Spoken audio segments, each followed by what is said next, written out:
They lost the street, they lost the government, but they never lost the media. And that exactly where the next battle is being fought. 2024 সালের জুলাই আগস্টে এদেশের মানুষ অসম্ভবকে সম্ভব করেছে। ছাত্র জনতার রক্তে ভেজা রাজপথে শেষ হয়েছিল 15 বছরের ফ্যাসিবাদ। কিন্তু ক্ষমতার পতন মানেই প্রপাগান্ডা মেশিনের পতন নয়। আজকে আমরা কথা বলবো সেই মিডিয়া মেশিনের কথা, যারা একদিন হাসিনার পক্ষে মিথ্যা ছেপেছে আর এখন অভ্যুত্থানের নেতাদের চরিত্র হনন করছে। কথা বলবো সেই সিনিয়র সাংবাদিকদের কথাও, যারা কলমকে ক্ষমতার দাসে পরিণত করেছিলেন। আর কথা বলবো কিছু সুনির্দিষ্ট মিথ্যা যেগুলো ধরা পড়েছে প্রমাণ সহ। The numbers don't lie even when the media does. 2024 সালে বাংলাদেশে ফেক নিউজ বেড়েছে 58%। ডিসমিস ল্যাবের বার্ষিক রিপোর্ট জানাচ্ছে শুধু এক বছরেই 3000-এর বেশি ভুয়া তথ্য ফেক চেক করতে হয়েছে। আর এই মিস ইনফরমেশনে যাদের নাম সবচেয়ে বেশি এসেছে তারা কে জানেন? ইউ গেসড ইট, আওয়ামী লীগ ও তাদের মিডিয়া নেটওয়ার্ক। বাংলাদেশ বিরোধী মিস ইনফরমেশন ছড়ানো 72% সোশ্যাল মিডিয়া অ্যাকাউন্ট ভারতে অবস্থিত এবং তাদের বড় অংশই আওয়ামী লীগের ডিজিটাল নেটওয়ার্কের সাথে সংযুক্ত। Let's talk about the enablers, the ones with the press card and no conscience. বাংলাদেশে একটা শ্রেণী আছে যারা নিজেদেরকে সিনিয়র সাংবাদিক বলে পরিচয় দেন, টেলিভিশনে বসে গলাবাজি করেন, পত্রিকায় কলম লেখেন।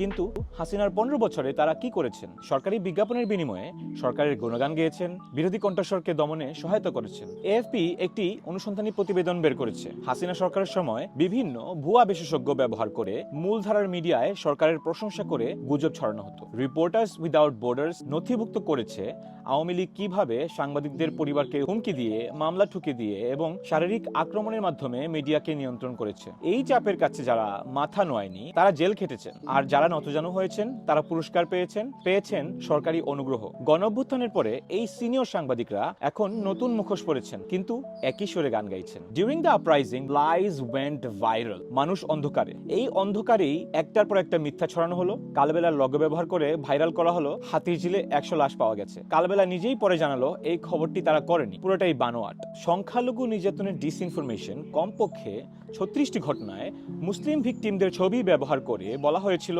হিন্দু নির্যাতন হচ্ছে। এর উদ্দেশ্য একটাই ছিল, বাংলাদেশের গণঅভ্যুত্থানকে আন্তর্জাতিক মঞ্চে সাম্প্রদায়িক দাঙ্গা বলে পরিচিত করানো। This is not journalism.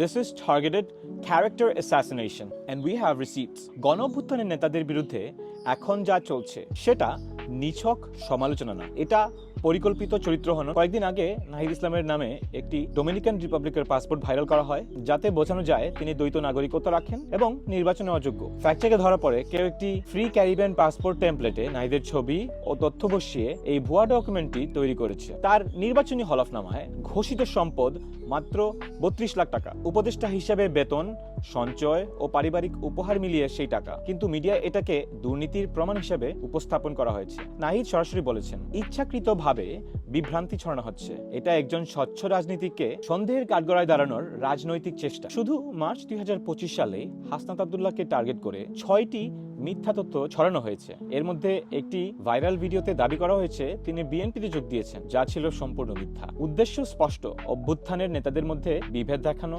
সাধারণ মানুষের মধ্যে আস্থা নষ্ট করা। হযরত শাহজালাল বিমানবন্দরে আসিফ মাহমুদের ব্যাগে তার লাইসেন্সকৃত পিস্তলের ম্যাগাজিন পাওয়া যায়, সেটি ভুলবশত ব্যাগে থেকে যায়। তিনি ব্যাখ্যা দিলেন আন্দোলনের নেতাদের উপর হত্যা চেষ্টার কারণে নিরাপত্তার জন্য সেই লাইসেন্সড অস্ত্র রাখেন। কিন্তু ইউকে ভিত্তিক একজন সাংবাদিক সিসিটিভি ফুটেজটি লিক করে প্রশ্ন করে বসলেন একজন ছাত্রনেতার অস্ত্রের কি দরকার, যদিও সেটা একটা magazine. And that's how a licensed magazine became an AK-47 in the headline. That's not a mistake, that's a method. Media সন্ত্রাসের আরেকটি উদাহরণ। When your chairman is facing arrest, your newspapers become their defense attorney. গণঅভ্যুত্থানের পরে সেই বসুন্ধরার chairman Ahmed আকবর সোবহান ও MD Sayem Sobhan Anvir দুইজনের বিরুদ্ধেই গ্রেপ্তারি পরোয়ানা জারি হয়েছে একাধিক মামলা। আদালতের আদেশে তাদের সম্পদ অবরুদ্ধ। এখন কি এই মিডিয়াগুলোর কাছ থেকে আপনি নিরপেক্ষ সাংবাদিকতা আশা করেন? নাহিদ ইসলাম প্রশ্ন করেছিলেন গণঅভ্যুত্থানের পরেও কিভাবে এই মিডিয়াগুলো গণঅভ্যুত্থানের বিরুদ্ধে কথা বলে। But here is what they didn't account for: a generation